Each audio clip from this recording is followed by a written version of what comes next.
Good day mga kabakyard, pupunta kami sa Rosario, Cavite ngayon. At nagkataon lang din kasi na gusto mag-practice mag-drive itong mga kasama ko. Para may sense naman, pupunta kami ngayon sa Rosario, Cavite at kukuha kami ng dapnya or dapya. Yung medyo mapula, yung pinapakain sa mga fry, pampaboost yan ang itsura niya.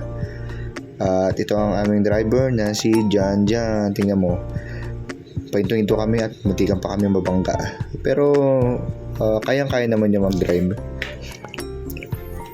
First time lang kasi mag-drive na pang malayuan. At medyo kinakabahan. Bago kami pumunta dun sa destination namin, dumaan muna kami kay Emilio Aguinaldo sa bahay niya. Hindi pa daw kasi sila nakakapunta. Ayun nga at pakuha sila ng picture. Ang ganda Ayan ang mga nakangiti pa. Puro magkakamuka. At yun nga at dumiretso na kami doon kay kay boss. Yan mayroon siyang dalawang timbang dala tsaka pang salok. Itong lugar na to sagana ito sa sa Dapya. Pero hindi sila nakapagparami ng isda dahil kasi pag umangat ang tubig binabaha daw dito, sayang daw yung isda. Yun nga at medyo masukal dito. Parang lang itong sikretong kuhaan talaga ng source talaga ng pagkain ng isda na si kuya lang ang nakakaalam. Ayan at bumaba ako dito sa nakataob na ref tub na muntik pa ako malaglag kasi napakabigat ko na. Ayun nasa malayo pa lang, kitang-kita mo na yung mga namumula na isda, na dapya, yan, kumikinang-kinang pa sa initan ng araw. Pero sabi ni kuya, pagka umaga daw, pulang-pula daw talaga dito. Tinanghali na kasi ako ng punta At yan, lapitan natin. Di ba napakarami? Grabe ang tindi. Kahit saan ka tumingin meron How much pa kaya yung sinasabi ni kuya pagka umaga? Kaya nga at sumalok siya. Basag yun yung ganito? Isang hampas lang ng salok niya Ang dami agad Halos na sa ata ito, isang baso.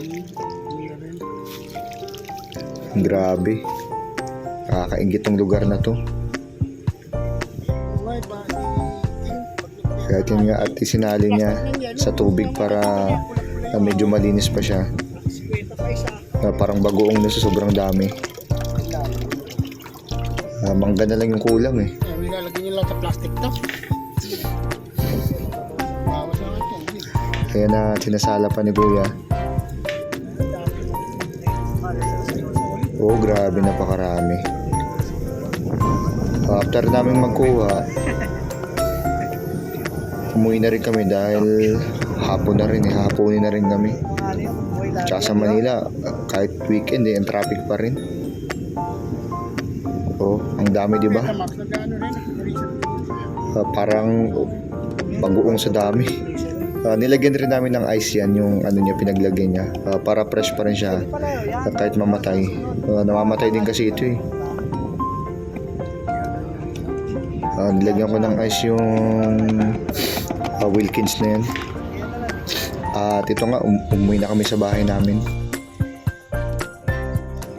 at sinali na namin sa lagayan. Plastic cups, disposable yan, disposable siya. Tapos itry ko ngayon, papakainin ko nga aking mga goldfish para BBS lang yan, nag-aagawan sila. Wow, ang sarap, sabi nila. Live foods, sagana sa nutrients. Sarap na sarap sila, di ba? Pati itong mga tetra ko, napakarami Yan. Meron akong good for 1 week na pagkain. Salamat mga kabakyard sa pagsama sa akin. Subscribe lang po kayo sa channel ko dito sa YouTube. At meron pa po ako next vlog kung paano magawa ng pagkain na sagana din sa nutrients gamit ang PO1 or VO2. Susunod na vlog ko po, sa tour vlog ko, ipapakita ko sa inyo. Maraming salamat po and good day mga ka-backyard.